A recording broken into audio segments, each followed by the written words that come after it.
I feel like talking. Listen, we are at a time where I can't talk about nobody else, but myself, I'm in a time of transition. There's been a lot of things that's been happening in my life for the past 2 months. One of the biggest thing is my daughter has graduated from high school, and then now she's going to college. So now she's in college. So now life looks different for her, and life looks different for us as her parents, me and Portia. So in this transition, sometimes transition can be kind of a little nerve wracking. One thing I realized when in every season of your life there has to be God with you. I start thinking about when I had the opportunity to go back and forth to Orlando weekly to minister at our Orlando location.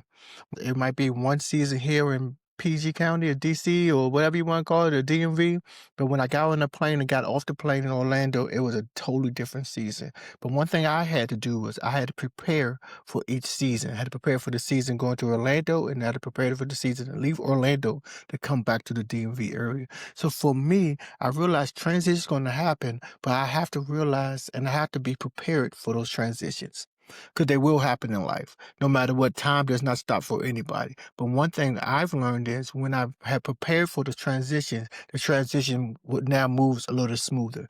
That might be your mindset, that might be your perspective, might be your emotions, that might be just the way you do things, the way you operate. It might look different because of the season that you are in life. So do not allow the enemy or do not allow fear to keep you from the different seasons, but it might just be a time that you prepare for the seasons.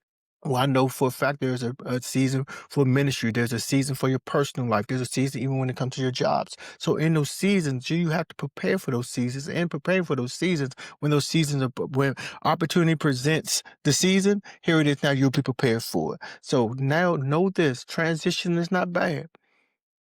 Change is not bad. You might even be a little nervous or have a little, that's not even bad. Move with transition when you are prepared for the transition. Preparation is everything. I want you to be proactive instead of reactive. When you're proactive, here it is. Transitions are going to come, but now you've been prepared and you know how to deal with the transitions when transitions come. Listen, I just feel like talking. See you soon.